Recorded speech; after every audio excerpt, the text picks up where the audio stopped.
Okay. Welcome, everybody, to tonight's webinar, the top 10 ways to prevent mold in your home. Here at SYB, obviously, we get a lot of questions about EMF. That makes sense. That shouldn't surprise anybody. But beyond EMF, the topic we're most asked about is mold. And that makes sense since it's so common, so harmful, and is actually more related to EMF than you might think, which is why we've invited Cathy back to talk to all of us about how to prevent mold and why it's so important. Now, quickly before we begin, a couple of housekeeping notes. One is this is being recorded, and you'll get a link to the replay tomorrow. And number two is, as you're watching the webinar, I'll ask you to please put your questions in the Q&A pod, not into the chat pod, because then if they're in the chat pod, we'll miss them. And if they're in the Q&A pod, we'll get to them, as many of them as we can, at the end of the webinar, where Cathy will be answering your questions live. So very briefly about me, I'm your host. My name's R. Blank. I'm the CEO of Shield Your Body and the host of the Healthier Tech podcast. Formerly served on the faculty of the University of Southern California School of Engineering, and along with my father, Dr. Martin Blank, co-authored Overpowered on the Science of EMF Health Effects. And this all follows a 20-year career in software engineering. Okay, so the agenda for this webinar, first, the introductions, which we're doing right now and won't be going on that much longer. Then Cathy will talk about how mold impacts the body, why this is such an important topic, and as promised in the title, the actual 10 tips for preventing mold in your home. So then we'll get into Q&A, which is, again, please use the Q&A pod, not the chat pod. For those of you who don't know Cathy, she's done a lot of webinars for SYB, and she's appeared on the podcast, and she also consults for SYB customers. But very briefly, she's a certified know-it-all, multiple certifications in know-it-allism. She's a certified building biology environmental consultant, a certified electromagnetic radiation consultant, a certified residential mold inspector, board certified in holistic nutrition. More recently has become adjunct faculty at the Building Biology Institute. And of course, she is the senior EMF consultant for Shield Your Body. So with that, I am going to hand it over to Cathy. Hey, Cathy. Hello. How are you doing? Good. It's warming up here in Idaho, so I'm very excited about summer weather. Excellent. Yes. Excellent. Yes. In camping. So I believe you have screen share access. Okay. Great. I have it here. All right. So. And I'll go off camera and silence myself, but I'm still here. And you're seeing my slide. Why is this topic important? Yes, I am. Perfect. All right. So let's do this. Why is this topic important? Well, because I mean, everyone who's on this webinar surely knows why this topic is important, because when you have water damage in your house, you can potentially develop health issues from mold exposure. You're going to have some building damage, which can cost you a lot of money and heartache. And you can go through a lot of financial stress, medical stress, relationship stress. I mean, like, mold is no joke. And, I always am talking about how unfair mold is, because it's the only thing that can not only impact you and your health, but everything you own at the same time. And so it's very complex. It's hard to identify. It's hard to remediate. It's hard to get out of your body. So if we can prevent it before it happens, a couple of the tips I'm gonna relay to you today are so quick and easy, and it could literally save you decades of medical bills and negative health outcomes and your marriage and your finances, like so many things, because mold is no joke. So I'm going to talk about the health impacts, right? Because it's still surprising to me, honestly, how many people I encounter that don't believe mold can impact your health. I don't understand it. And I hear this often from the remediation companies, which is the other thing that blows my mind. Like, if you truly believe that mold is not a problem, why are you in the business of remediating the mold? Like, it makes no sense to me. And then I ask them, like, well, if it doesn't impact your health, why are you wearing personal protective equipment? Why are you wearing a bunny suit and gloves and goggles and boot, like, and a respirator? So I don't understand it. There's some disconnect in the world. And for all of you on the call, you may have experienced this yourself, where maybe you're dealing with mold illness and maybe there's people in your life that don't believe you. It's so common. So it's important for us to talk about. And the science behind, I mean, there is an abundant amount of science behind how mold can impact you on so many different levels in your body. So there really is no area of the body that mold can't impact. So it's not like, some things have an affinity, like lead or mercury can have an affinity for the brain, right? Or PFAs or forever chemicals can cause a lot of hormone disruption. But mold, like, it'll go anywhere. It doesn't really matter what part of the body it is. It can definitely suppress the immune system.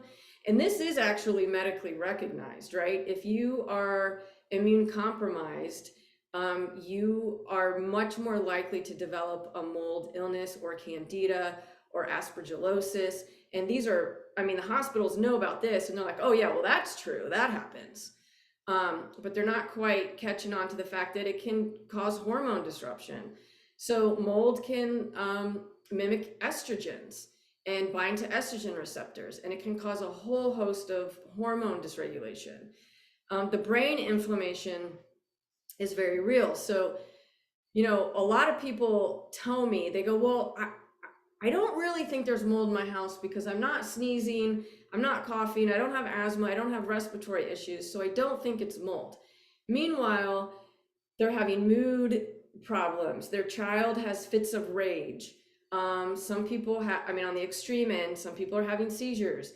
People are getting depressed and anxious and irritable. Like, of course, that could be so many different things, but I've seen mold cause some of those symptoms time and time again. So that brain inflammation, very real.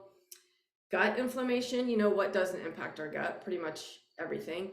But gut inflammation, very, very real. When you think about, we all know by now that the gut is made up of mostly bacteria and yeast, and we want good levels of bacteria and yeast in our gut. But when we get when we get mold, which is a fungus, it can throw off the balance of the yeast, and then that can throw off the balance of the bacteria, and we can get a lot of inflammation that way. Clearly, mold can impact your liver and kidneys because it's got to pass through, right? The liver has to detoxify that, and when we're urinating, the mold can get into the kidneys, so it's going to pass through those cells and possibly cause some dysfunction there. Fertility issues is certainly a possibility. Again, we've got that hormone disruption, so we can have pregnancy and fertility issues along with that. And of course, respiratory issues are real, and that can happen. And then, I mean, so many more things like that. This is just, a general overview. And I want to be clear, like, if you are exposed, it does not mean you're going to have these problems, right? It is not automatic. I don't want people to, I mean, the last thing I want to do is cause a lot of fear and panic with people, and they see a little spot of mold and then they call me up and go, oh my God, we found this little spot. And, like, I understand the panic for real, but it does not automatically mean you can have these problems. But long-term chronic exposure sometimes can lead to these issues. So we want to really take it seriously. So CIRS is also called chronic inflammatory response syndrome. And it doesn't have to be from mold, but most of the time CIRS happens from a mold illness. So if you are, if your doctor says that you have a CIRS diagnosis, chronic inflammatory response syndrome, they're definitely going to want to look at your mold exposure. And then what are some of the other symptoms? Fatigue is big. Skin rashes and eczema. Eczema is really big in a mold exposure. That brain fog, the cognitive stuff that I mentioned, and the mood impairment, of course, respiratory issues, allergies, night sweats are really big, headaches, of course. So I had a mold exposure in my home a couple years ago, and I kept getting these migraines, which I'd never had before. And they would just come randomly, and I couldn't figure it out. Of course, then I found a mold problem. And almost to the day that we got the mold out of there, I haven't had another migraine since. And this was about 2 years ago.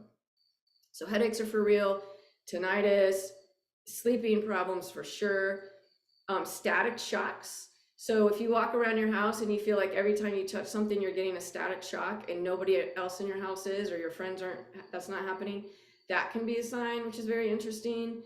Frequent urination, because mold can suppress your antidiuretic hormone.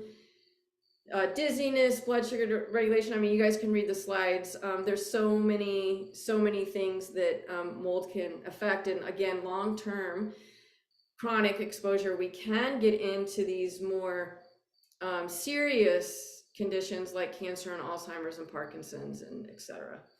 So that's why we want to take this subject very seriously. And one thing I want to point out is that the insurance industry understands that mold and water damage is a problem.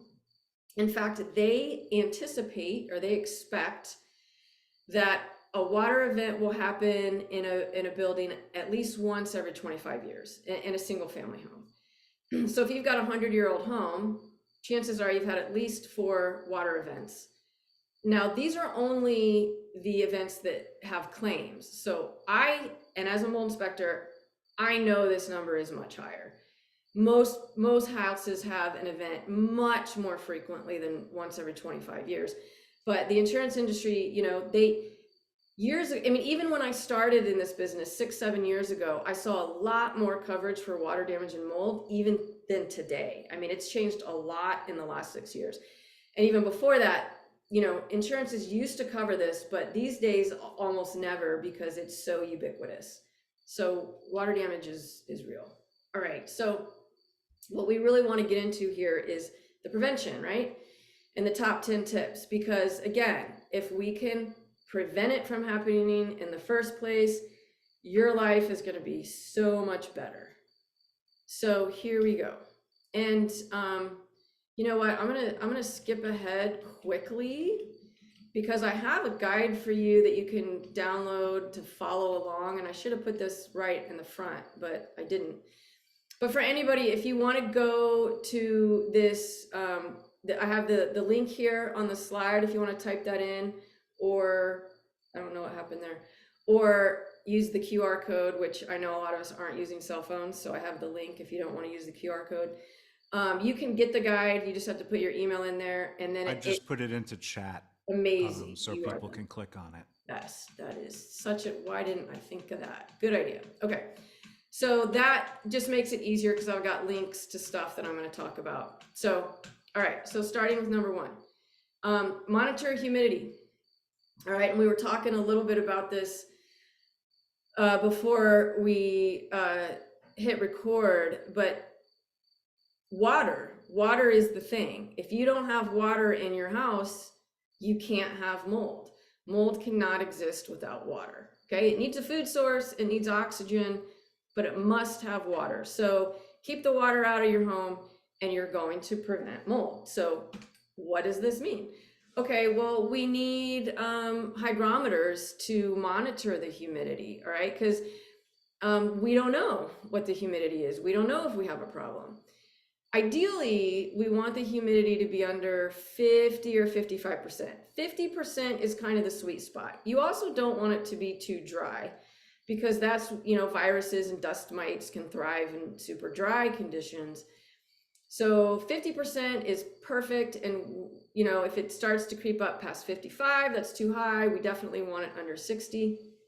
So I strongly recommend that people get hygrometers, and more than one. You want to put them in multiple areas of your home. So I've got some links to a couple that are, decent. If you're looking for a hygrometer in the guide. And so I like to put them in bathroom. I like to put it like maybe in the main room, like the living room, and then bathrooms and kitchen plumbed areas. Because sometimes what you might find is the humidity in the living room's fine. It's 45%. But then you go into the bathroom and it's 70. And it's like, what? Like, it's the same house. What's happening? So that generally means, or may require further investigation, that there could be a plumbing leak in the bathroom, right? So if you've got multiple in many areas, it can help you identify if there is an issue in a specific area. And if the entire house is maintained above 55, 60%, then we need to look at what's happening in our environment, the outdoors. We need to look at ventilation, the HVAC system, turning on the air conditioning so that we can lower the humidity, etc. So every climate is going to be different here. But, we may need to look at those engineering controls if we live in a very humid environment, so that we reduce the humidity inside, usually with air conditioning and maybe a whole home dehumidifier or dehumidifiers in other areas of the house. So monitoring humidity, very, very important. Okay, then we get to number 2, which is you want to water your plants, not your house, okay? And what I mean by that is if you've got foliage and grass outside and that sprinkler is hitting the side of your house, this is what happens, okay? These are all my pictures in here from the inspections. So this was an inspection I did, I don't know, several months ago. And the irrigation was just hitting the house. And if that happens long enough, this is particle board here, right? So like particle board is pre-digested mold food. Like mold exists to decompose things, right? That's its function in nature. It wants to decompose. And when you are maybe on a hike in the woods and you see logs that have fallen, they can be there for decades before they are decomposed, because wood is a solid piece of, of cellulose material. So mold don't have teeth, right? They can't just on the wood. They have to release enzymes and break it down. And a solid piece of wood, it takes a long time to do that. But with pre-digested wood, like particle board, like we see here, it's going to go to town and it's going to grow on this much more easily. So it's part of our building practices. We don't use awesome materials all the time. So you want to keep the water off your house. And I mean, that probably sounds obvious, but a lot of us we're just not thinking about it. We don't realize, oh, my sprinkler's hitting the house, right? So definitely keep the water away from the building materials. Okay, so number 3, we love to use water sensors in all plumbed areas. This is like the best tip ever because these are inexpensive, and again, it's going to save you more heartache than you can imagine. So there's multiple different sensors. You just get one and you put it behind the refrigerator, the water heater, under all the sinks, anywhere in the house where there's plumbing or an appliance that uses water. Because if there is a drip, these little alarms scream at you. You'd be surprised how loud they are. If this gets water on it, it's going to scream at you, and then it's going to alert you to the condition, and you're going to go and fix it immediately, rather than, sorry, I got ahead of myself. On my next slide, I'm going to show you some pictures. I have some Instagram posts that I'll put in the chat as well if you want to look at me explaining this in a little further detail. I wasn't sure if we'd had time for that, so I just threw it in there. But For example, in this picture here, this is behind a refrigerator, and if you can see, there's a little bit of staining here on the trim. When this trim was removed, this was actually a very, very serious water damage event. It was making the homeowner very, very ill. It didn't look like much to her. It looks like something had splashed back there, but what was happening, you can see, I don't know if you can see my cursor right here, but there was some water just dripping from the refrigerator, and it was wicking over here, and it got all up on this drywall. Very, very serious. If they had had one of these little sensors here, this problem would have been resolved immediately. So that's the benefit of having these sensors. And this poor homeowner had to quit her job. She was sick for several years. It was, just because of this little drip. And you can see, this is also a picture of it, which again, I'm getting ahead of myself. I'm going to come back to this, but after remediation, you can see all of this staining left behind. It had dripped and gone through the drywall or the subfloor, and it had gone into the crawl space and all up the drywall. And it was this tiny little drip that over time created this massive, massive issue. So these water sensors, I strongly recommend. You can get them for like $5 a piece, and it's going to save you, potentially tens of thousands of dollars. So definitely want to do that. So at the same time, you can use drip pans under these large appliances too, right? So again, if this client had had a drip pan under the fridge, this also could have been prevented. And I recommend that under many appliances like the washing machine, a freezer, if you can find one big enough, the water heater for sure. Any appliances like these that are using water, if you use a drip pan like this, it's going to collect the water. If it's a gush, it's a major pipe burst and water's going everywhere, the drip pan's not going to help you. But for a slow little leak, which I've seen many, many times, it's going to prevent so much damage potentially. In this picture here, this was a house that I lived in. I was actually on the road working in, where was I? West Virginia at the time that this happened. This is a house in Idaho. And what had happened was the refrigerator broke. The repair guy came to fix it. He put it back, and the hose to the ice maker wasn't quite screwed on all the way. And it was a little drip, and within a couple of days, it was in the middle of the summer, so the mold grew much more quickly because it was 100 degrees outside. And then the wood floor buckled, and it was awful. It was awful. So if I had this was many years ago, before I knew what I know now. If I had known to put a sensor back there and a drip pan, this could have been resolved, and the entire floor had to come out. And yeah, it was not awesome. I was very upset. Okay, so, another, you know what? I'm going to say another tip real quick here. It's a bonus tip. I suggest, because you've got this water line behind the fridge, right? I suggest you don't use it. I suggest that nobody uses their ice maker, because that's why the fridge has water. If you disconnect the water line, you're going to go a long way in preventing this issue. Now, you still may have condensation and a drip pan that's built in under the fridge to capture that condensation. But if you don't use the ice maker and you disconnect it, which I strongly encourage you to do, then you could potentially solve this issue as well, prevent it from happening. All right. Number 5, we want to look in the crawl space and attic.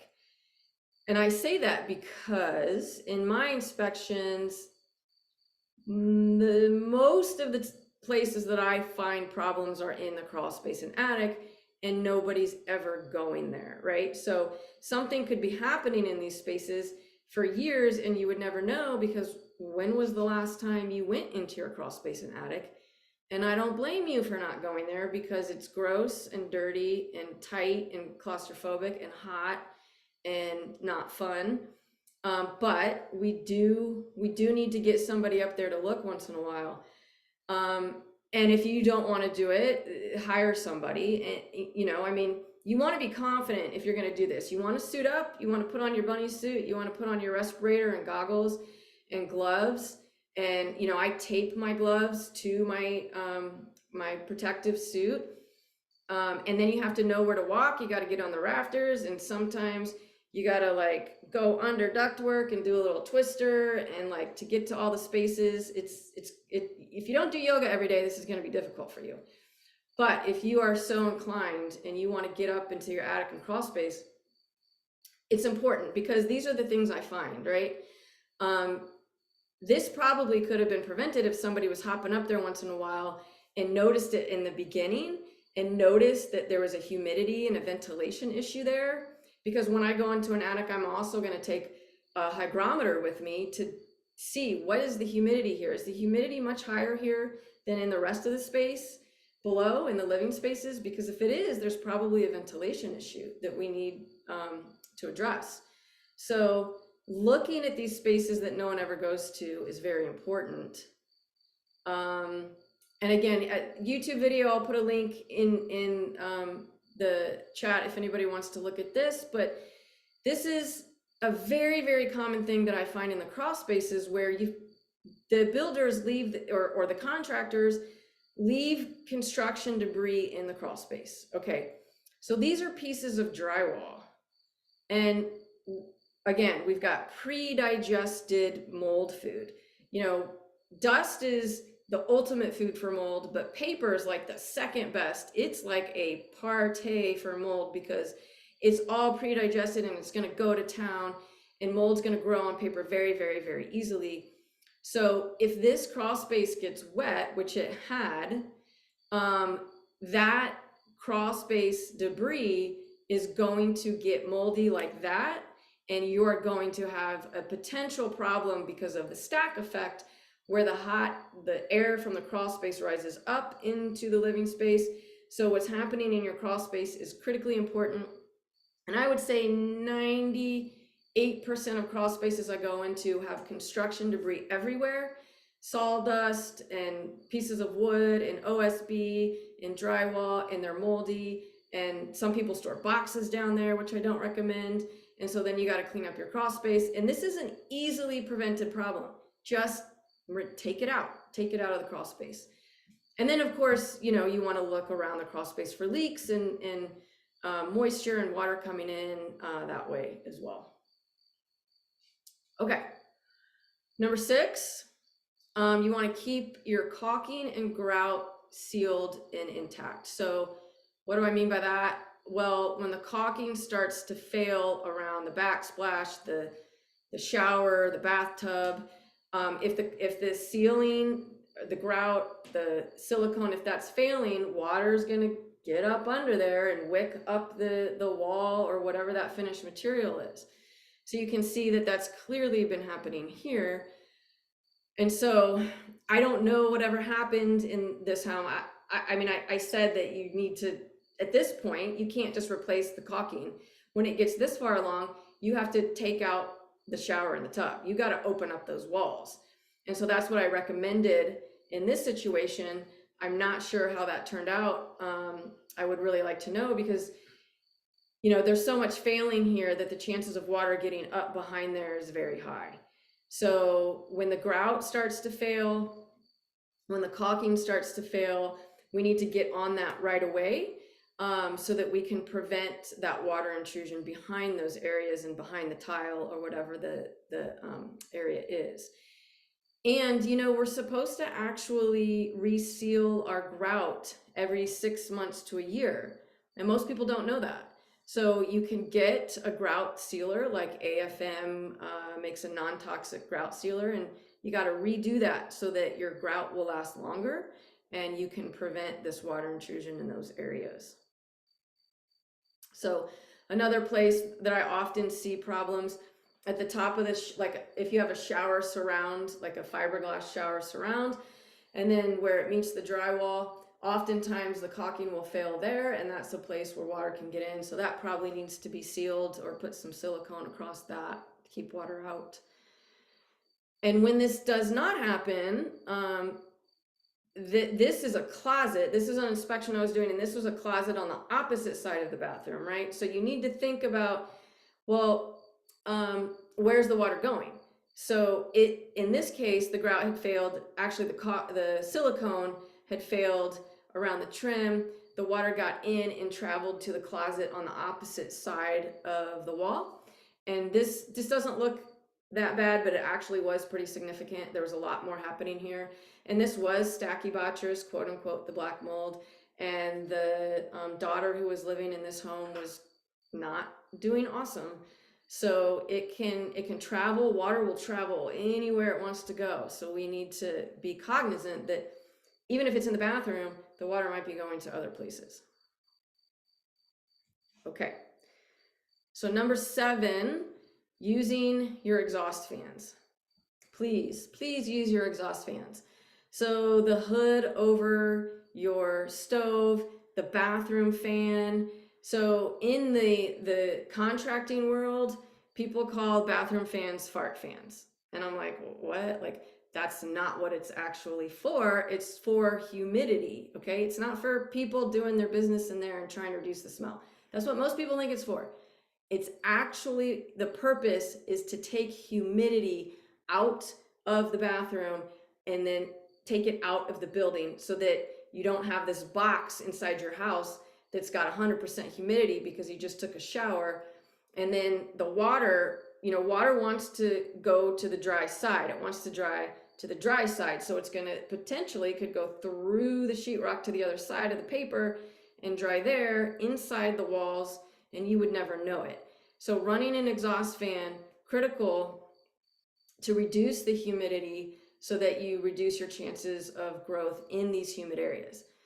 So remember, we are breathing, we are breathing moisture when we cook. We are producing a ton of moisture when we shower. We are producing a ton of moisture. So we want these exhaust fans to take the humid air out of our house. Another way, again, to go back to number 1 and how to reduce humidity. So one important piece of information here is that when you run an exhaust fan, you have to have makeup air, all right? So if you turn on an exhaust fan, I want you to crack a window, because if you don't, where's your exhaust air, your makeup air coming from? What's going to happen is you're taking all this air out of your house and you're taking it hopefully outside instead of in the attic, because sometimes these terminate in the attic, which is bad. You want them to terminate outside the house. So when you take this air out of the house, your carbon dioxide is suddenly going to go way up because you're reducing your oxygen, and that's a problem in and of itself. And that makeup air, where's it coming from? It's coming from the crawl space, it's coming from the wall cavities, it's coming from these areas that aren't very clean, and we don't want that kind of air in our house. So crack a window for makeup air when you run an exhaust fan, very important. And you probably want to run these for 20-30 minutes after showering, for sure, after cooking, 10 minutes or so. And again, you want to make sure that these are actually terminating outside the house, not inside an attic or somewhere else.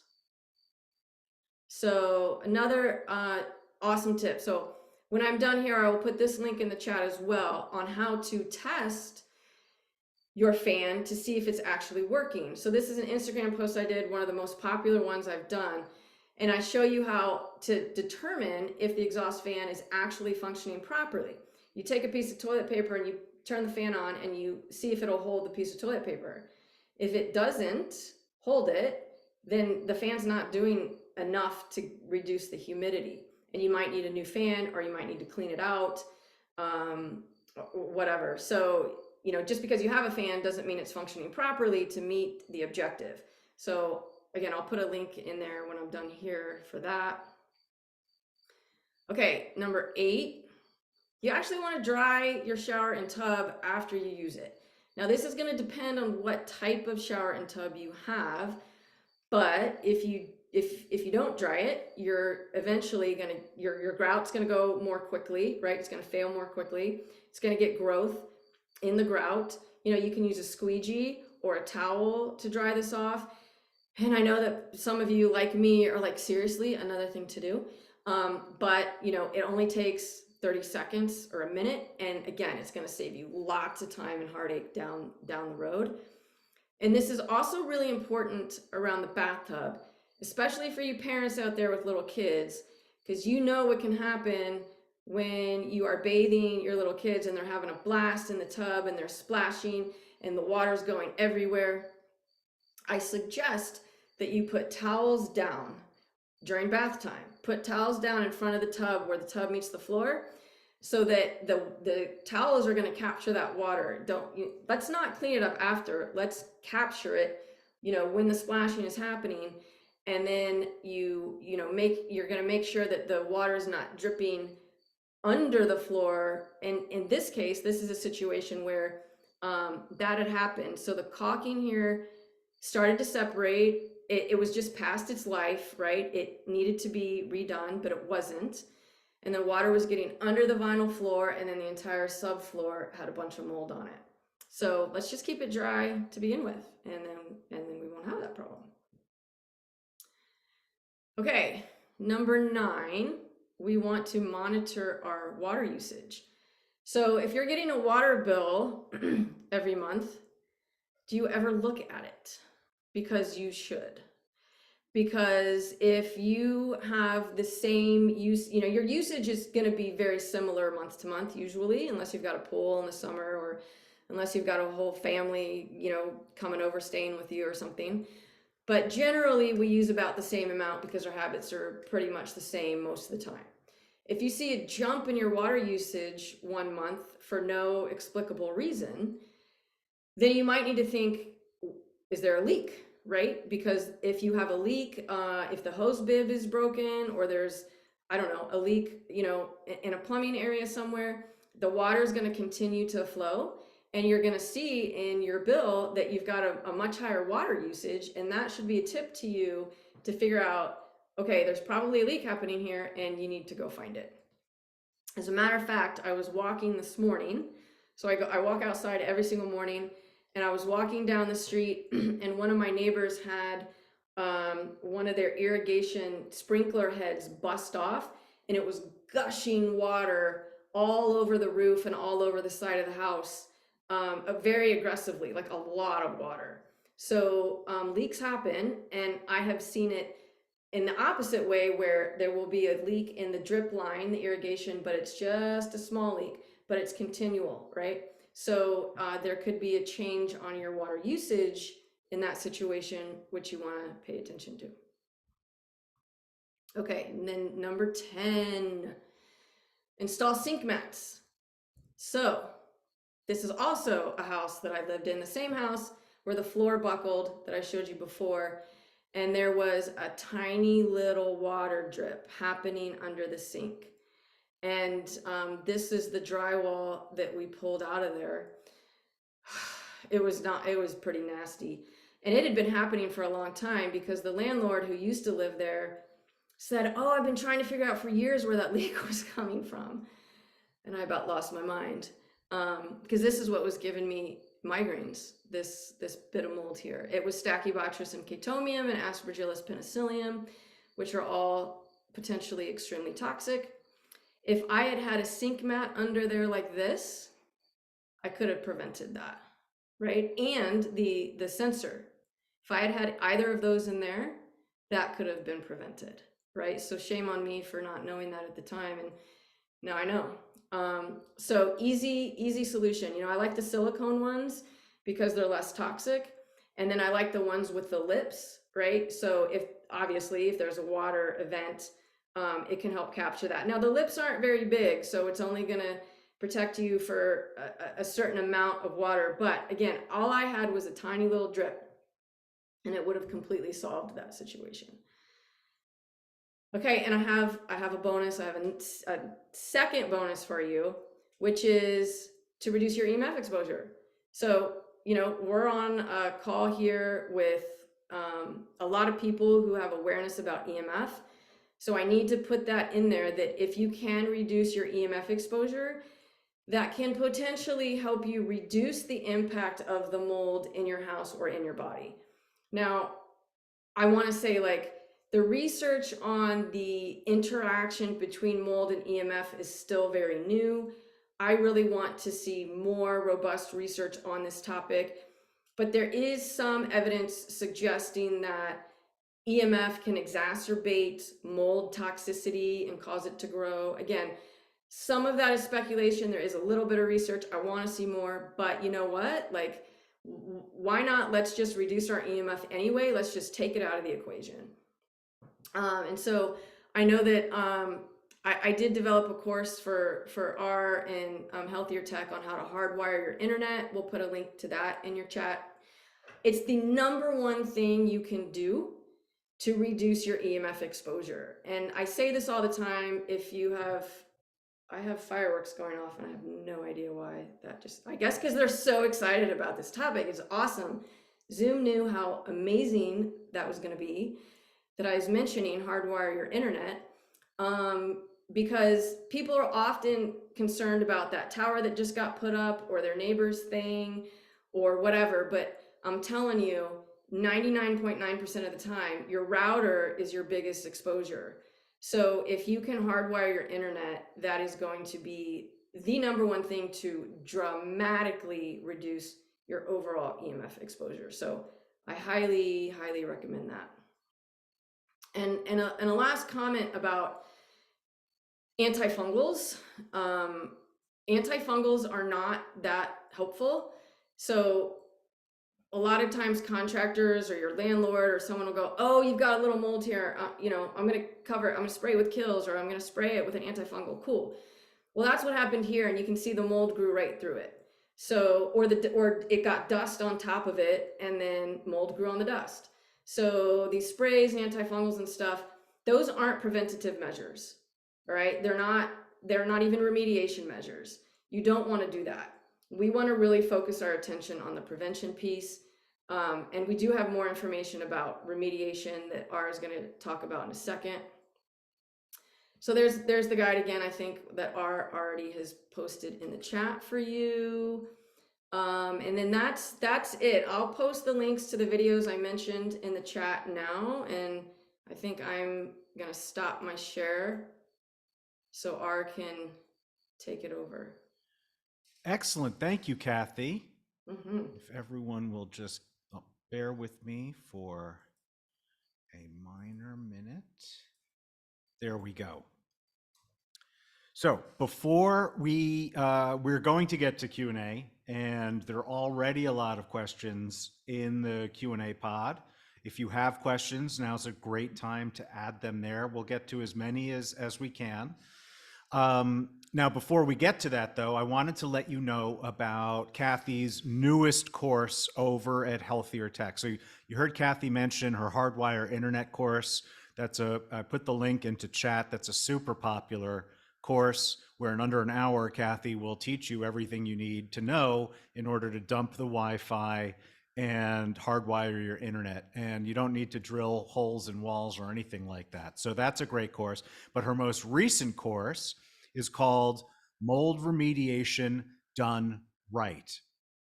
And this course, in this course, you'll learn everything you need to know to get that mold out of your life. This course is for those who already have a known mold source and are ready for remediation. They're ready to get rid of it.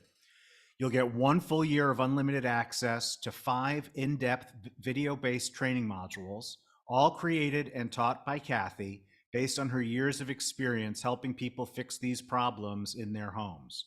You will learn why most remediations fail and what you can do differently to ensure success. Learn what to do with all your stuff. Do you need to throw it out, or can you have it cleaned? If so, how? Learn the difference between a standard remediation and a medical approach to remediation. Learn why chemicals don't work for clearing your house of mold and what you need to be doing instead. Understand exactly, step by step, how to instruct your remediation company to remediate your home and how to clean your home after the remediation is complete. As you can see from some of the reviews on the course, Chance, Cathy helped us through a very complicated remediation, and her knowledge far surpassed numerous remediation companies we tried to work with. I don't need to read all of these. They're up there for you, and you can see them for yourself. And you can be very confident that you're going to like this course and get a lot of value out of it. But of course, if you're not happy, all Healthier Tech courses include a 7-day, no questions asked refund policy. So if you're not happy for any reason, just contact us and we will refund your full purchase. Pardon me. And because you came out here for today's webinar, I have a special offer for you. Course enrollment normally costs $149, which is a tremendous value for the knowledge you'll gain. And as all of you here, or many of you here know, it's a fraction, a tiny fraction of what you're actually paying a remediation company. But tonight, for those of you here, we're giving 33% off. That's saving $50 so you can get the course. That's 1 year of access to Cathy's mold remediation course for just $99. And to take advantage of that, you'll need the coupon code FIXMOLD. And the link is, and let me just type this into chat, it's healthiertech.co/mold. And that will bring you to this page on the Healthier Tech site where you can learn more about the course. You can see an excerpt of the course. You can see what other people were saying about the course. And of course, you can enroll there as well. So just a reminder that this discount, there's going to be another discount that is a smaller discount going out to the entire mailing list tomorrow. But because you're here attending, you can save $50. That's a third off this course. And if you have questions about what's in the course, obviously Cathy is here to answer those as well. So with that, I am going to start getting into your questions. Oh, and Stephanie, someone in chat is asking about the Hardwire Internet course, if you could please respond. So, Anonymous asks, what are the best supplements to remove mold or fungus from your body? Good question. So honestly, it's going to be specific to you, right? So I don't ever like to make blanket recommendations about this antifungal for you or this binder or whatever, because we got to take into consideration your health history. How sensitive are you? What else is going on with you? Are you on any medications? All that stuff. So essentially, you want to work with a qualified practitioner. You want to have good labs so that we can determine exactly, is it candida you're dealing with? Is it mold? What was the mold? And then put you on a proper protocol for you, which usually involves liver support, kidney support, opening elimination pathways, reducing stress, easier said than done. We want to support the body for the detoxification, then maybe do an antifungal and then do a binder. So there's a lot of different ones, but unfortunately I just don't have I can't give a blanket recommendation for that. Thank you. Mark asks, will an ozone generator battle mold? Oh, such a good question. I talk a lot about that in the course, but as a building biologist, most of us building biologists and indoor air quality professionals do not like ozone for various reasons. So if you have an active mold situation, when you try to kill it, with ozone or what have you, that's when the mold gets really pissed off and will release more mycotoxins. So we don't want to try to kill the mold. We need to remove it, and we need to remove the water. So, I know that there's a lot of people out there, a lot of medical professionals that do like ozone and feel like it's helpful for their patients or their clients. Knowing what I know, I'm not a fan of it. Ozone has other risks associated with it. You're bringing in an entirely new chemical that's going to create new chemistry in your house. So ozone's going to interact with other things and create formaldehyde and other, chemistry that we can't predict. So I personally am not a fan of it. I think we have to remove the mold first. Thank you.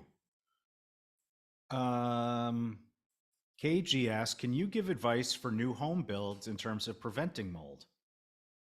Yes, I can.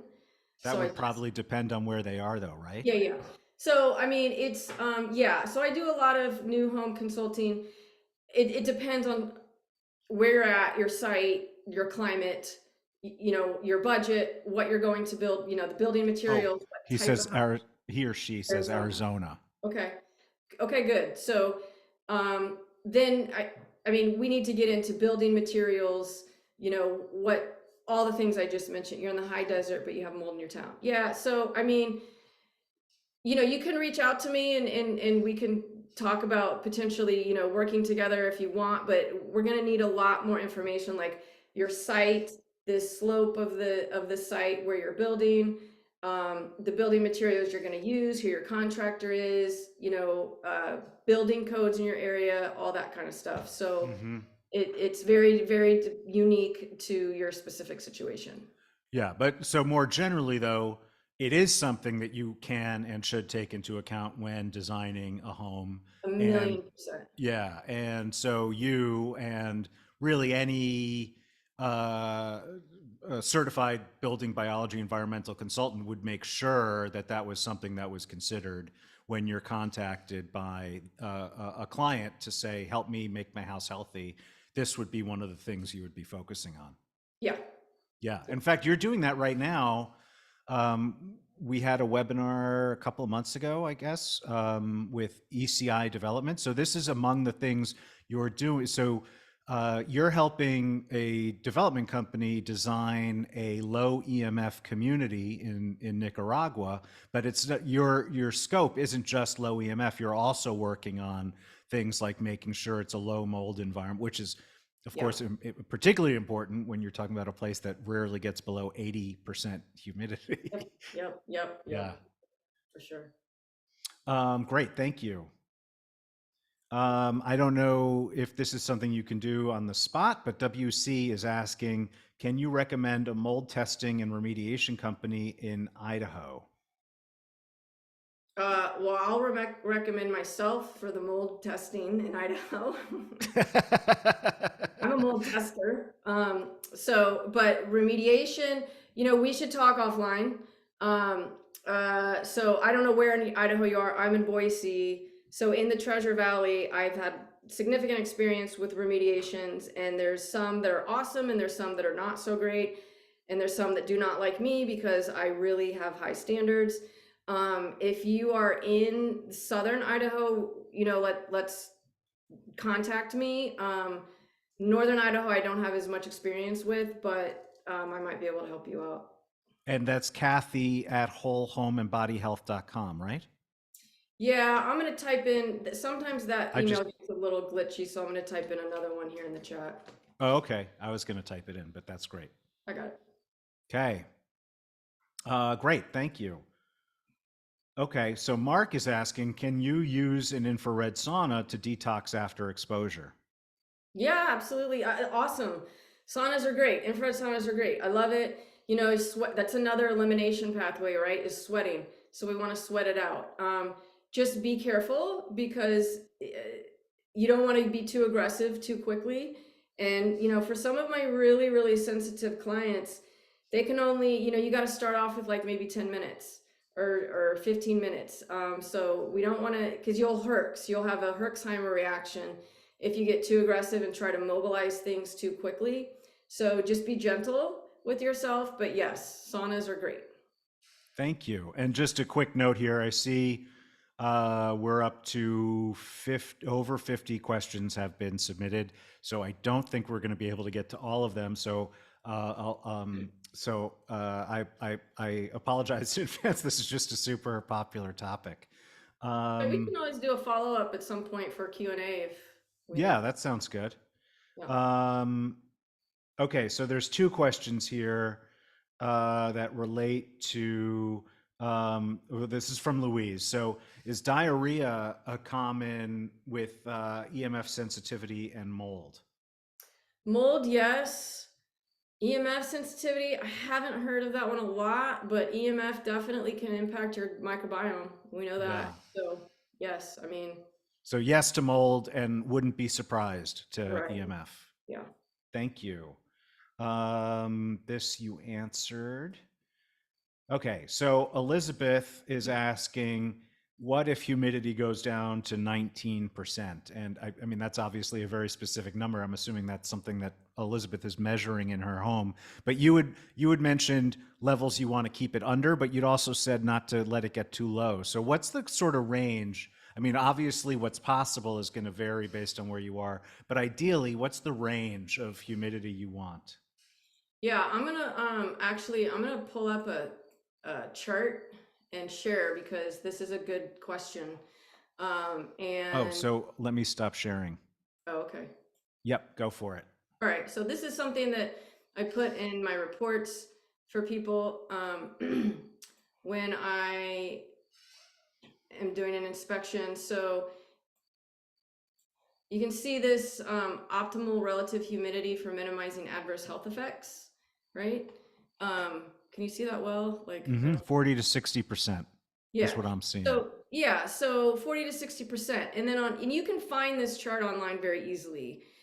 So you'll see that above that range, right, we get bacteria, viruses, fungi, mites, fluorine damage. And below that range, we can get fluorine damage, allergies, respiratory infections, viruses, bacteria.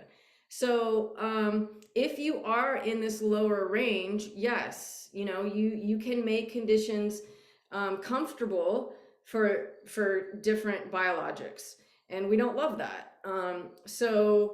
And a lot of people will say, they get sinus issues, they feel dry. I mean, they don't feel very comfortable when it gets to be too low. So we don't want it to get too low. And that's a really tricky situation, of course, because um we don't like intuitively we're like, well, I don't want to add water to my house, but in some situations, running a humidifier can be helpful, um, like a standalone unit, right? I do not recommend whole house humidifiers. I don't recommend humidification going through the ductwork. You cannot control that. Ductwork gets dusty and dirty, and mold growth is very likely. But the standalone units can be helpful. I have a link to one on my website. I'll grab that for you and put it in the chat. But the standalone units, that probably would be what I'd be looking at if you are 19%, because that's very low. I mean, in Idaho here where it's very dry, I'm usually 23 to 35, and 19 would even be low here. So yeah, you want to humidify in that situation. Okay, thank you. And let me mark that as answered. Good question. Also, someone just reported that the coupon code doesn't seem to be working. I just tested it, it was working for me. Oh, I see. Okay, let me fix that. Okay, we have two copies of the course and the coupon. Anyway, for right now, you can click the link that I put into chat, and I will fix so it's working on the other thing. I apologize for that. Okay, so where do you buy the water sensors? Is that recommended in your guide? Do you have Yeah, that the guide has a information? link. In Okay, that little guide, there's a link to the sensors and the sink mats and the what drip pans and a few other things. okay. Sorry, I was just fixing the other issue. Okay. And then okay, so the large drip pans are also there. Yeah. Sorry, where's the guide? Let me put that into chat again. The guide is this. Okay. Okay. Ange asks, where would you put a sensor for the dishwasher? I assume a drip pan is impossible there. It's not impossible. When you're building new, you can do this. Um, and you can actually build it kind of on a little bit of an incline with a drain at the bottom. I mean, your builder has to be open to that, and that's a custom build, right? Like you could potentially do that. Um, but I mean, the dishwasher will you pull out, right? You can take the screws off of the corners and pull it out, and you might be able to put a drip pan under there. If you can't, you can get a sensor back there, no problem, because there's always space. There's when you take the like I can even, when I'm on an inspection, I'll take the kick plate off the front of the dishwasher to see if I can look back on the floor. And sometimes I could even just throw a sensor back there. So you can do that. You might have to take it out, unscrew it, pull it out, but that's okay because I think you should look back there once in a while anyway and look for leaks, and you should clean it because you know what's back there, like a bunch of Cheerios and dust and sometimes mouse droppings and all kinds of stuff, and that lost pen and your kid's pacifier and other things. So not a bad idea. Thank you. And I forgot to share my screen again, doing way too many things at once. Um, Elizabeth asks, please talk about wipe test versus air test for mold. Okay, so you're probably talking about an ERMI dust collection that you use a cloth to collect the dust in your house. Okay, and then there's air samples. So no matter what kind of testing we do, they all have their limitations and challenges. No test is perfect. Um, in an ideal world, I would do an ERMI every 500 square feet in your house, and I would take an air sample in every room, and I would take a bunch of swabs and tape lifts, and I would love that, and it's going to cost you about $10,000, which there are companies out there that, I mean, I would do that, but I'm also very conscious of your budget, right? So if your budget allows and we can do all of this testing, awesome, but often that's not quite the case. So the ERMI is going to look at the DNA. All right, it's a DNA test, and it's going to look at the overall fungal load inside the home. And the air sample, generally how it is collected is the inspector puts a pump in the middle of the room, runs the air sample for 5 minutes at 75 liters, and captures, 5 cubic square feet for 5 minutes, and then the lab looks at the microscope looks at the slide under a microscope. Not very helpful most of the time. So I'm not a big fan of air samples for that reason, unless it's for a very specific reason in a small confined space. I use them then. The ERMI has to be very, very carefully analyzed. It's all about the interpretation, and I very much like to have an outdoor control when I do the inside, because if you have a bunch of mold coming in from outside, now remember, mold comes from the outside, and it's the same as inside, it might not mean, I don't want you to tear your house open because you've got a high ERMI score when it's coming from the outside, is what I'm saying. So all to say, like, different samples are important in different situations. There is no one gold standard. We have to look at your specific situation to determine what makes the most sense here, and then we have to look at the interpretation. So Thank you. And Michael just asked if the replay will stay up on YouTube. The answer is yes. You'll get that link tomorrow. What is the best portable air purifier that you can recommend for mold, dust, and particulates for, let's say, up to 600 feet? Well, I like the Jasper personally. The Jasper purifier is the one that I have been using the most, recommending the most, and my clients love it. So I'm put a link in here right now for you on that one.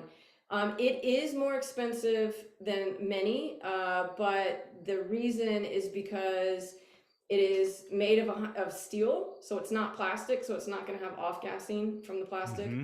It's got a great HEPA and carbon in there. Thankfully, it doesn't have any fancy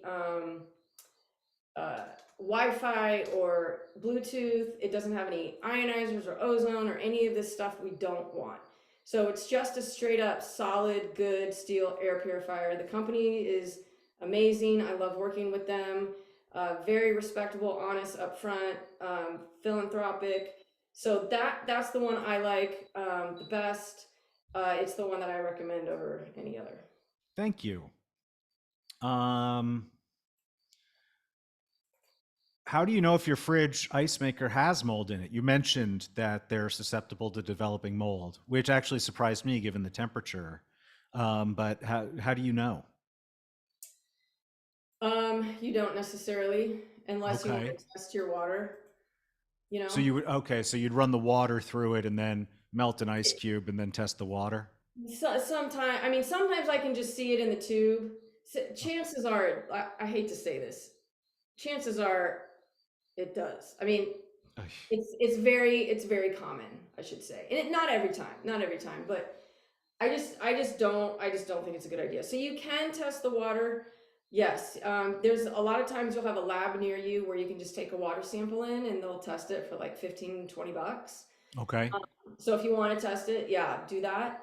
Otherwise, I mean, I think we should all have like a countertop or a good water filter in our house, no matter what. Yeah. And the fridge filters aren't very great, so we need a good. There's plenty of different water filters out there, but we need something more robust. Because I don't know about you, but every time I haven't had ice refrigerator ice in a very long time, but the last time I did, it tastes disgusting, and it always does. So I don't trust it. It tastes like convenience, Kathy. It tastes like Isn't convenience. oh isn't that doesn't it? Yeah. Same person asks. He has some. He or she. It's N. Some of my books papers have mold. Is there a way to remove it to save the book? No. Okay, I so then mean, I have an answer. This won't save like an heirloom or anything, but you bring it to a scanning company, yeah, have them scan every page, and then throw it out, and then at least you get to save what you have. yeah. Yeah.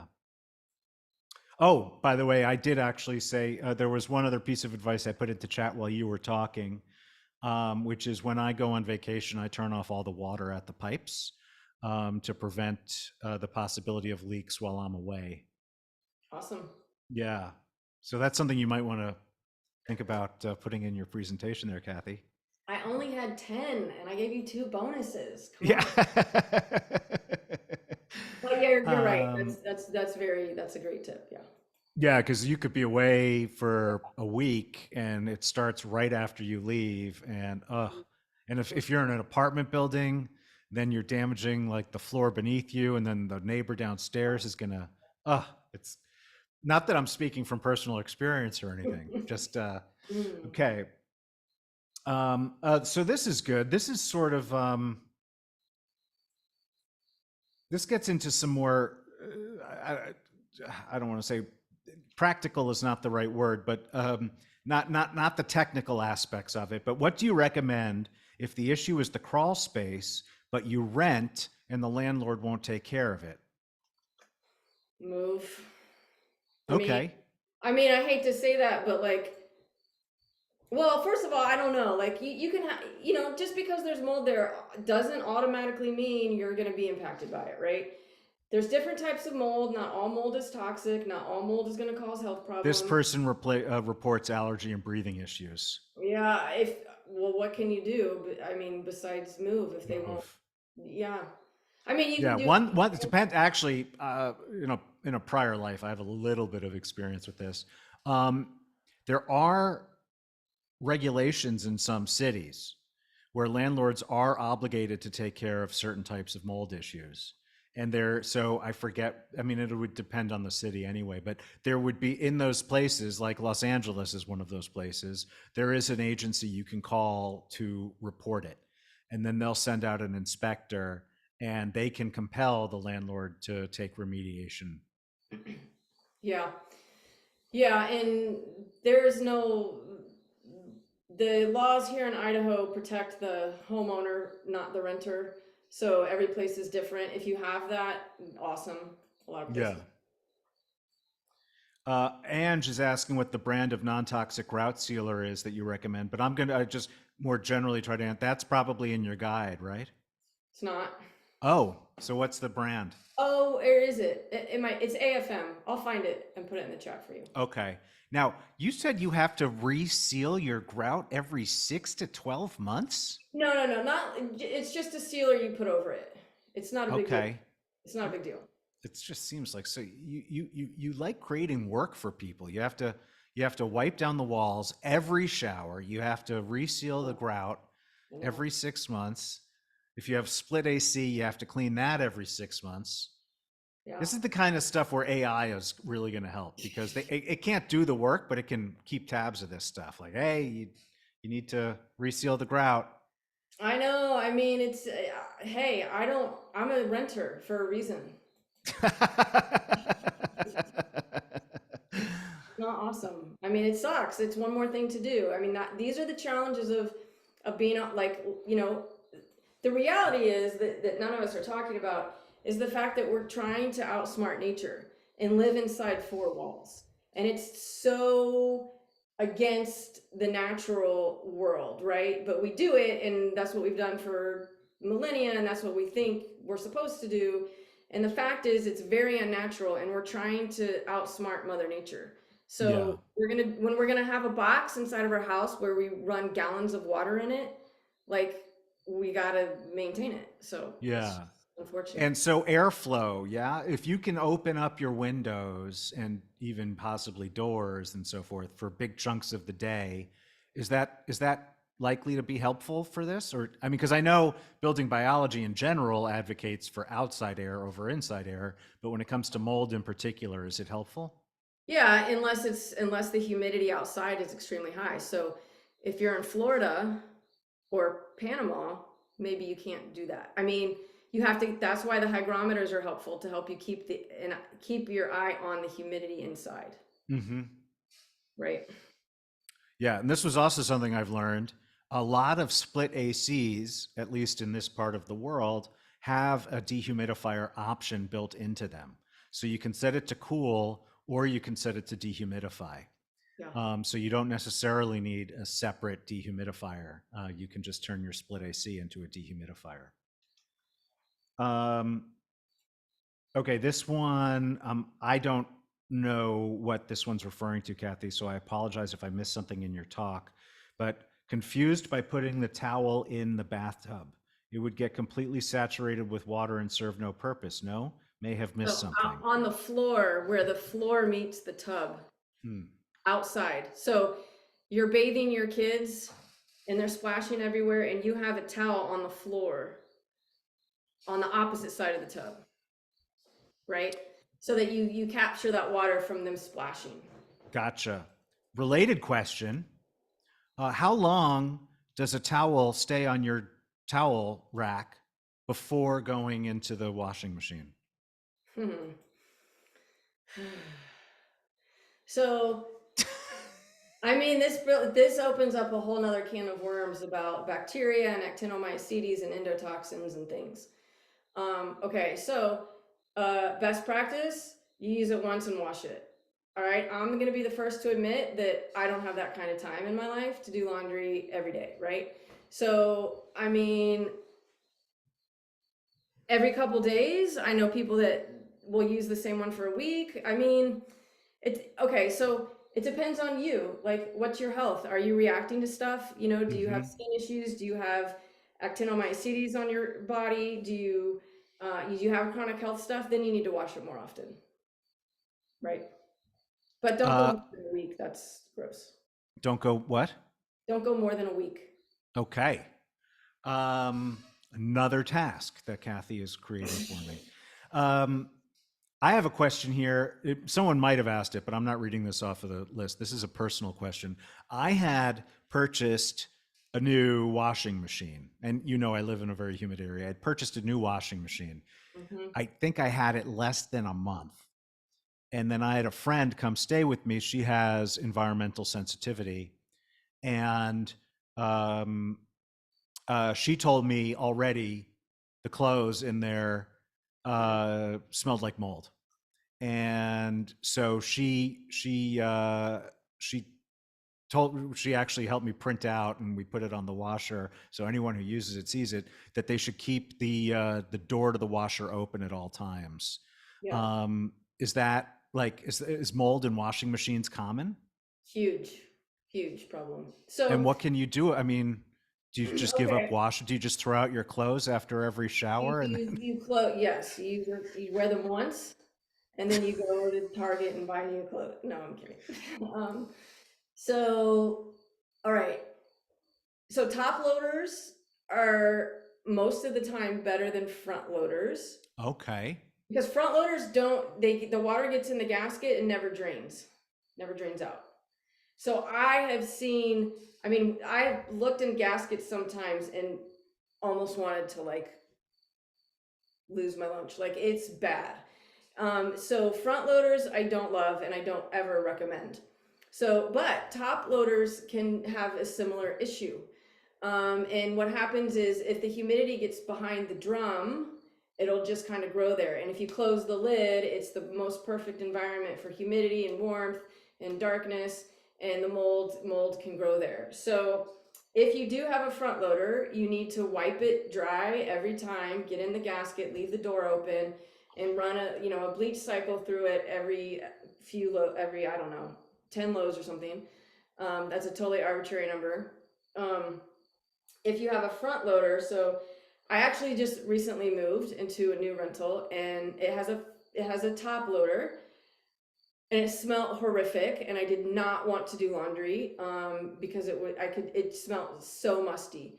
And the landlord was like, well, you got to keep the lid open. I'm like, we just moved here, like it's already moldy. So what we had to do was hire somebody, an appliance person, to come over, take the washing machine outside, and they completely took the entire thing apart and cleaned it. So you'll get little spaces where water and soap scum gets like in between the crevices and under the different areas depending on how the washing machine is configured, but we had to clean it top to bottom.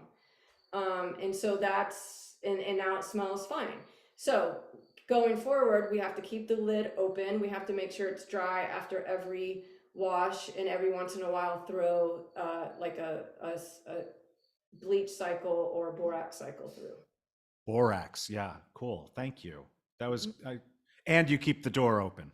Yes, always. Yeah.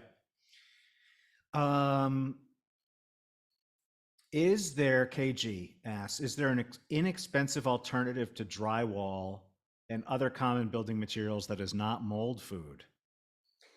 Yeah, there's options. There's lots of options. So again, it depends though on your budget and your contractor. So there's like paperless drywall, there's magnesium oxide board, there's just 100% gypsum board, which is just sometimes that has paper, but um, there's clay. You can do like a clay plaster. Um, it just depends on there's many options. It just depends on what you want to do and if the contractor is willing to do it. So I have a client who built a new house not too far from Boise, and they used paperless drywall, but the contractor had never used it before, and so they had some application issues, and then it didn't look very good. So I don't like to recommend some of these non-traditional materials if a contractor has never used them. They got to be really excited about understanding how it works and how to apply it and be very, very careful with it. So yes, there are options. Uh, it would just be a good conversation to explore, the look you're going for, your budget, your contractor, and what's possible for you. Thank you. Let's see. Um, uh, okay. So, how do I find a really competent mold inspector in Los Angeles? I've already had two inspectors say there was no mold, but I know there is. Now, obviously, I don't expect you to know a whole bunch of I referrals do. in LA, I do. but this is something that you cover in your course, isn't it? Well, I mean, not No. Los Angeles, but how to evaluate mold remediation? Yeah, yes, remediation, but they're asking about an inspector. I see. Okay. I have one. I put it in the chat. Oh, well, there you go, anonymous. I hope you're still in the room. Uh, I can't tell because you're anonymous. So. um, cool. Okay. Can you expand on the dangers of spreading mold or making matters worse when mold remediation is done improperly? Yeah, I mean, this is the problem. This is the entire reason for the course. Because what I have seen time and again, unfortunately, is that cross contamination happens, right? So if you've got mold behind a wall and the remediation company comes in and rips it open without containing off that area, they're going to spread, those mold spores are going to go everywhere. And it's going to get in your ductwork, and it's going to get into your carpet, and it's going to get into your nice plush Velcro couch, right? Like, not Velcro, but velvet is what I meant to say. Pretty cool, Really, though. really spending a lot of money on your furniture Yes, these days, huh? I know.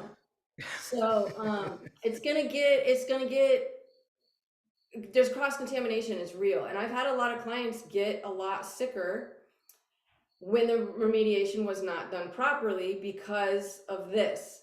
They didn't contain the area, they didn't have good engineering controls where they had negative pressure venting outside of the house to capture whatever aerosolized mold happened and remove it, right? So containment has to be done properly, otherwise you're going to spread the mold throughout the rest of the house. Thank you. Um, how to remove slash prevent mold in a garbage disposal? You can get an enzymatic drain cleaner. I've got one of those I'll put in here for you. Um, so the enzymatic drain cleaners can help to break stuff down. You have to use it regularly. And then I gotta find that. And then you could also do things like um, the vinegar and the baking soda. Like you pour hot, like scalding hot water down there. You can put baking soda down there, and then you can put vinegar, just to help clean it out. There's a method for that. You can easily find videos online, but you just want to keep cleaning it and flushing it out. Now, if the tube down there is already pretty caked over, and sometimes you can look under the sink and you can see it's not transparent, but almost, you can see the gunk kind of building up in that tube. You can replace it. You can replace it easily. It's not that big of a deal. You have a plumber do it. And then you just stay on top of the enzymatic drain cleaner, or the baking soda and vinegar and hot water, and just so that you're flushing that stuff through. Thank you. Let me.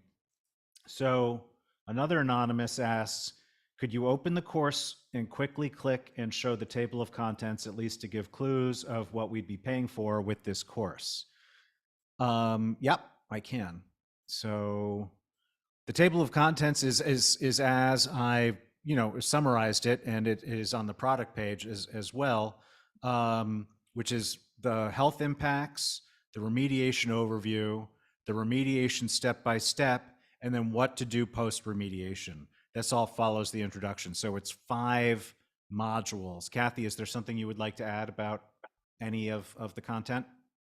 Well, there's a couple documents in there. You get like the fine particle cleaning that, once you have once remediation is done, then you need to clean your house, because like we were just talking about, you can get cross contamination.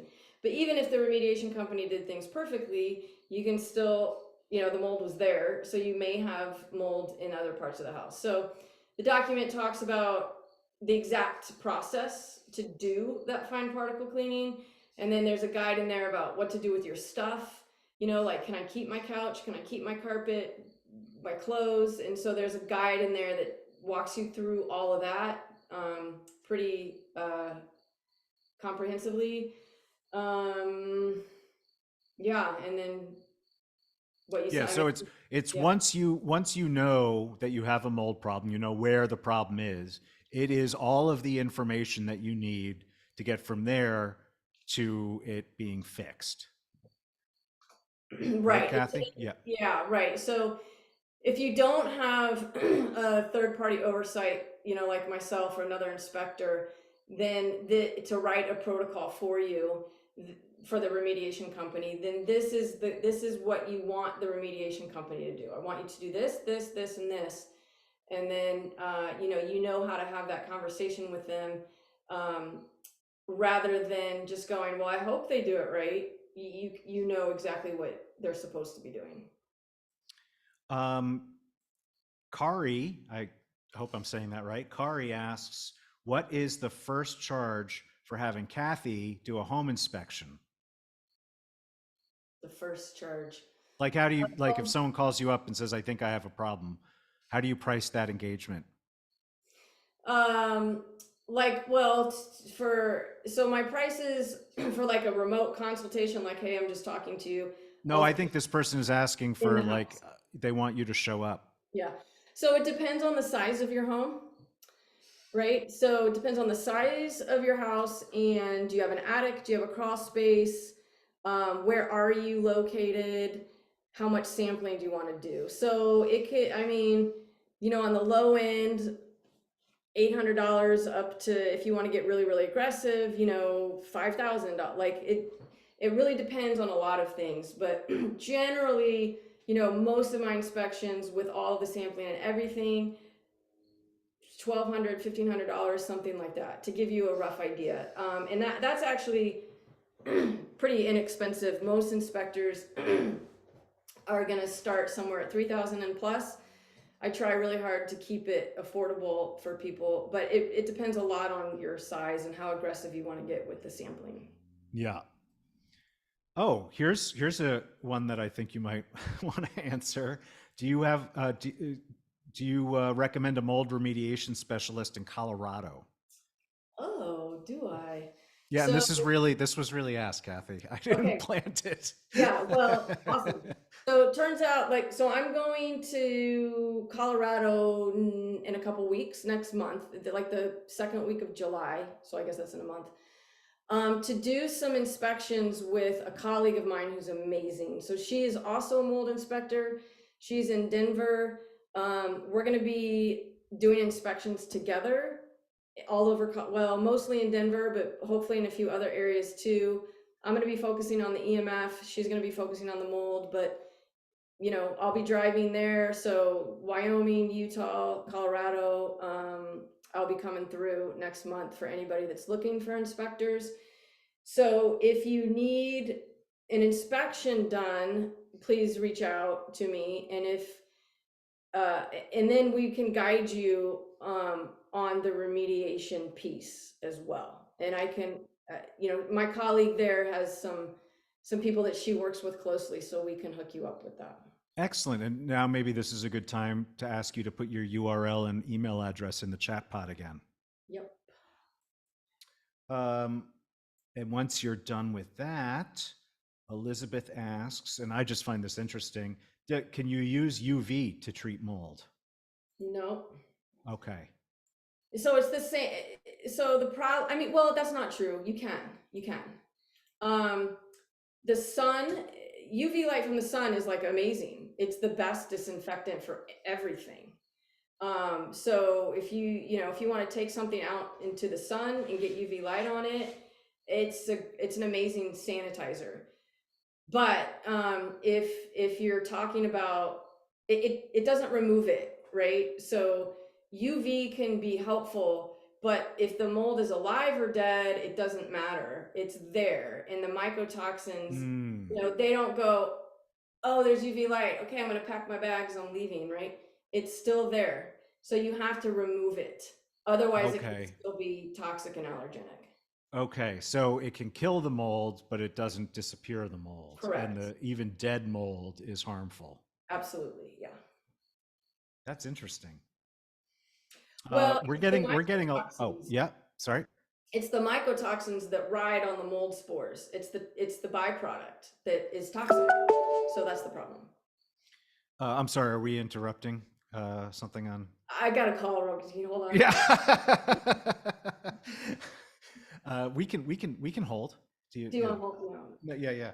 Um, so there's actually a lot of questions in here, and by the way, we're still at 45 questions, but there's several that are asking for referrals in different parts of the country. Yeah. And actually, I saw several pass by in the chat pod too. Can people contact you and ask if you're traveling to them, or if not, if you have referrals? Yeah, sure. Yes. I mean, you know, my response time is getting longer and longer these days because I'm so busy. But I've noticed. I do my I yes, I know. I do my absolute best to respond to everyone. So you can definitely email me, and I will do my best to help. And then the building biology website has a find an expert page, and you can start there. I do know people in some areas for sure, and then I was gonna throw something out, another resource out there, but it eludes me now. LA. So yeah, someone LA and Sacramento I see in the chat, and I did put a link to a company for both of you, and I'll put it in here again. Rescon Environmental, is who you want to call. That's LA, Southern I know. California. Oh, Yeah, no, I'm yeah. asking. Yeah, yeah, Yes. yeah. Oh, yeah. LA. Okay. Yeah. So And New then, York. but Sacramento is further north. I know, but they have satellite offices. Oh, okay, cool. And then this is the link at the Building Biology Institute that Cathy was talking about, where you can search for building biology consultants around the country. Now, all building biologists are trained in mold, but not all of them specialize in mold. Is that correct, Cathy? Not really. So not everybody. Some of them only go through the EMR portion. Oh, right. But if they're BBEC, if they have BBEC after Yes. their name, Yes. so that's the page I sent out to Yeah, everybody. and I mean, to be fair, like the mold portion of our training is very short. It doesn't really um, prepare you to go and do an inspection. You got to really do a lot more learning. So not just to your point, not everyone who is a BBEC will do mold inspections. How effective are HEPA filters with mold? Great. They HEPA, are, huh? yeah. So HEPA goes down to like zero 0.3 microns generally. And then mold spores are usually bigger than that. The fragments might be smaller, but it's helpful. But we usually have a filter in a room. So, and if you've got a source that's continually, I mean, it's very helpful without a doubt, but it does not solve the problem. Thank you. Um, we are, I think, I mean, we still have over 40 questions, but I mean, we're definitely not getting through all of them. I think we're coming up here towards the end. Um, so let me just try to find a couple more maybe to ask. Laura is asking, once you see it coming through onto drywall, is this like an iceberg scenario? And I should just assume I'm going to need to remove a lot more. Potentially. Potentially, It but not depends. universally. Yeah, yeah. I mean, I'm always surprised. Sometimes I'm like, oh boy, this is going to be big. And then it's not, right? And then the opposite. So if you start to seeing it come through the drywall and it's like an exterior wall or a plumbing wall, chances are it's bigger than what you're seeing, but we don't, there's no blanket statement for that. Okay. That was a good question though. Yeah, that was, I would not have guessed that answer. Hmm. Um, does Jasper air filter have a UV option? No, No. Okay, very. purposefully, because we don't want, I mean, so when you have UV in the like, what do you have in your house? You've got maybe particle board, you've got formaldehyde from adhesives, you've got petroleum chemicals in your furniture, you've got cooking, you've got essential oils, like you've got all these chemicals that then can interact with this other technology, be it a UV light or, even though it seems like it would be harmless, but all of these interactions of chemicals creates a whole new chemistry inside your house. So we Mm-hmm. want to limit all of those fancy things. So it's carbon and HEPA, and that's it, and that's what I recommend. Um, Thank you. Oh, this is, there's a couple here that are, well, let me answer Mark first. How long do we have to take advantage of the course discount, which is still up on your screen? This coupon is valid through midnight on Sunday. So you do have some time to watch the replay and think about it if you'd like. So we're not pressuring you to take advantage in the next 5 minutes, but it does expire. And we don't normally discount our courses this much. So if you think Cathy, if this topic interests you and you now have the confidence that Cathy knows what she's talking about, I highly recommend that you take advantage of this coupon instead of waiting. Okay. Do and I guess this is just a question of size, but do N95 masks protect from inhaling mold or mycotoxins? Maybe a little, but not thoroughly. I mean, mold is so tiny, it'll get around the. I use a respirator, right, when I'm on Right. the job. It has. I mean, it can help potentially, but not probably not enough for a sensitive person. Thank you. Okay, let's see. Susie's asking, what is split AC? That's air conditioning. Here. Yep, there you go. That's split AC. So it's a split off. It's not part of a central air conditioning system. So that's that. It's just called split AC. Thank you. Um, okay, you answered that. Okay. This is good to clarify. Anita asked, does the course give enough detail that we could do it ourselves? I've had several remediations done, and I think I could do it better than the guy who did it. I'm sure you could, Anita. Um, I think I know Anita, and I'm sure she could do it better. So, yes, but not the engineering controls per se, because that gets a little bit more complex. So what I mean by that is, we want to contain the area with plastic, and then we want to have good engineering controls, meaning we want negative air pressure to go out the window via an air scrubber. You can rent these yourself and you can do it. It's just a little tricky because we get into building science here, and what is that, how do we get good negative air pressure to ensure that we're capturing the spores to go out the window.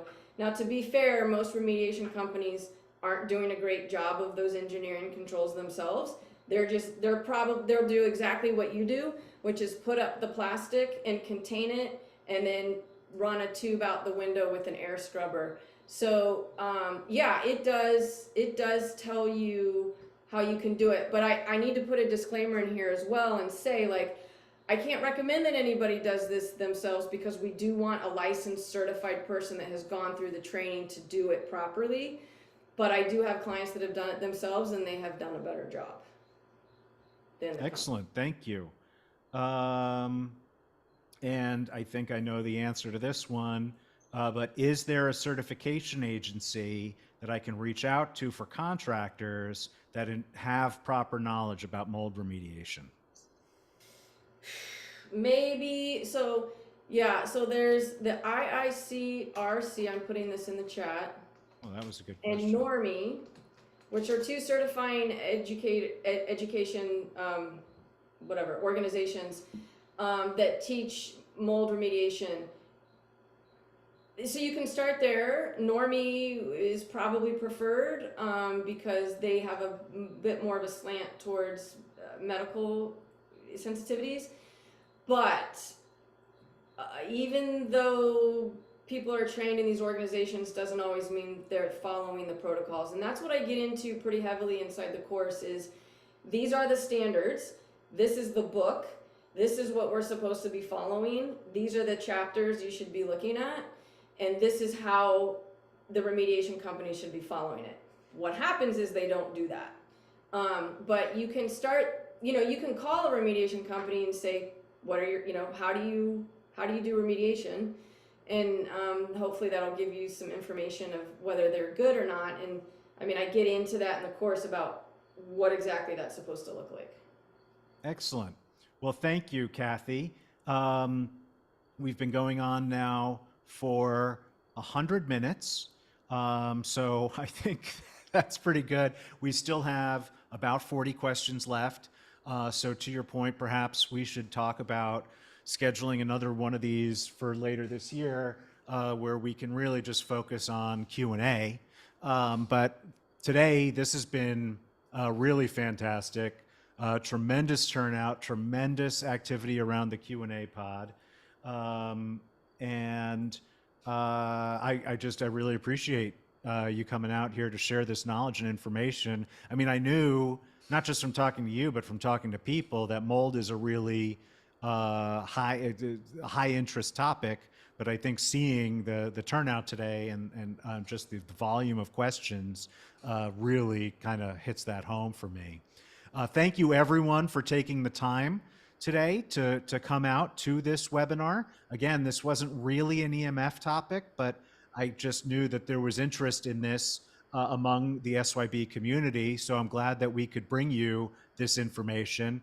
A reminder that this discount that you see on the screen right now is valid through midnight Sunday. Again, it gets you 1 year of access to Kathy's course. If you don't like it within the first 7 days, you contact us, you can get a full refund. But we never have to really give refunds to Kathy's courses because everyone really is satisfied with her know-it-allism and how friendlily she delivers it. So, and you'll get, oh, right, because everyone wants to know, in case you didn't hear it before, you will get this replay in about 24 hours. Delivered to your email. It'll be up on YouTube. Yeah, I again, thank you, Kathy. Thank you, everyone, for coming out. This was a great presentation. I'm really glad that we could run it today. So thank you, everybody. Awesome. Yeah. See you guys. Thanks for coming.